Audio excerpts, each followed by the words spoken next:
Tontolon'ny fiompiana kosara no entintsika amaranana ny fampalalam-baovao ny 16 ny volana novambra lasa teo dia nanatanteraka fidinana ifotony tany amin'ny faritra Alaotra Mangoro iny ny delegasion'ny ministeran'ny fiompiana notary Andriamatoa Ianta Randriamandrato izay nanolotra zanak'akoho gasy sy fitaovana ilaina amin'ny fiompiana akoho gasy ho an'ireo vehivavy tantsaha tany an-toerana. Fanadihadiana eo amin'ny sarin'ny ministeran'ny fiompiana.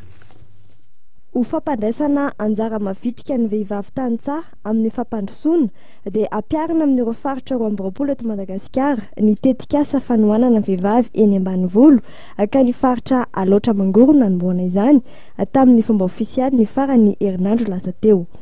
Ny fiompiana akoho gasy araka izany no itondran'ny ministeran'ny fiompiana fanohanana ho an'ireo fikambanam-behivavy ao an-toerana ka zanaka akoho mitotaly 700 natolotra ho an'ireo fikambanam-behivavy tao amin'ny komuna Andromba sy ny fikambanam-behivavy famy manafy Raisakinana Andriamavilanitra Malagasy avy amin'ny komuna 5 ao amin'ny distrikana Amparavaravola.